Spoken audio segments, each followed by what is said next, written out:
Joe, were your folks into a little Jerry Vale, maybe? Was he big in your household? Michael, you just asked that question live on YouTube. So, no, actually, we were more a Lawrence Welk I house, thought Vic Damone. possibly, and Dean Martin. So we've shared that little tidbit with you. Yeah, tell the folks how we're going to get this coastal thing kicking out of here and when. That's what everyone in the Northeast wants to know. Pretty much. Mike's got that right. Hi, everybody. It's Joe Cioffi. We're going to take you through today's run of weather models and what we're working on tonight on FiOS 1 News, Long Island. You know, gave everybody on average, looked like a pretty solid half to 3/4 of an inch in most places. A few spots probably got a little bit more than that. And as we look at the Futurecast RPM model, this is what we're going to be dealing with for the next couple of days, and that is just lots of clouds and waves of rain that'll be moving through from time to time. And you can see the Futurecast has one actually moving through tomorrow morning, and then a bit of a break, and then some more rain that kind of organizes during Wednesday afternoon and moves through Wednesday evening. And then beyond that, we'll have to see how it plays out when we go to later Thursday and Friday. And with regards to the jet stream pattern, really nothing has changed. You got this deep trough in the east. So as these disturbances just kind of rotate around it and each one comes up, it picks up some moisture. I guess the big plus in all this is the fact that we are getting rain over a period of days, and we're not getting excessive rains. So this is really doing a good job of just kind of soaking into the ground, and we have more rain to deal with between now and Friday. So if each one of these little disturbances puts down 1/4 of an inch or up to 1/2 an inch in spots, it can only benefit the very dry conditions that we have.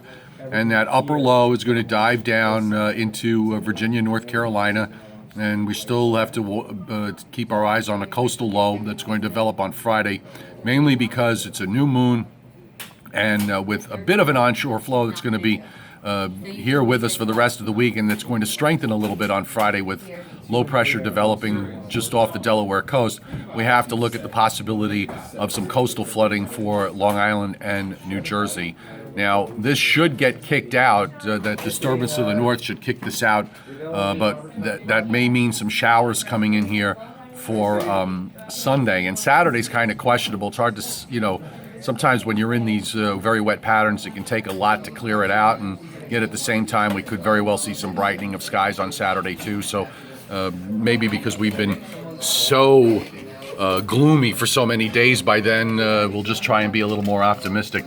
Here's the GFS model today, and you can see that wave of rain that comes through for Wednesday, and then it moves out, and then still has some patches of rain for Thursday, and then we have that low that's going to develop off the, actually it moves just off the Virginia coast Thursday evening, kind of rotates around to the Delaware coast, at least on this model, sits off New Jersey into Saturday morning. But you can see that flow here on Friday morning.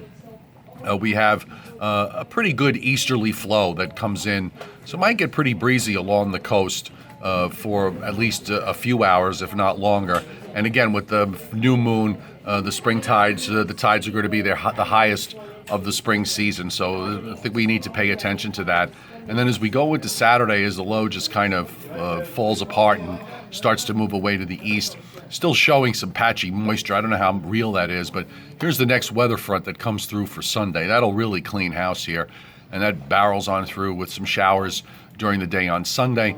And then after that, some genuine improvement and maybe some warmer weather Monday into Tuesday of next week.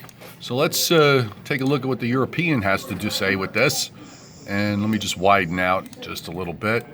And let's go to that.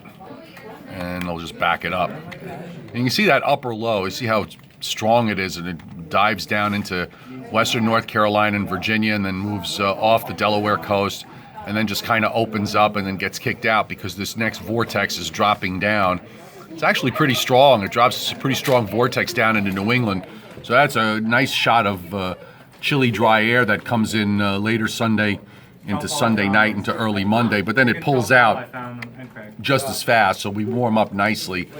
And then it looks like we might get a couple of days of peace without a block causing any big problems. So we can maybe get a little bit more optimistic as we go into early next week. But until then, Coming up on FiOS 1 News beginning at 5 o'clock.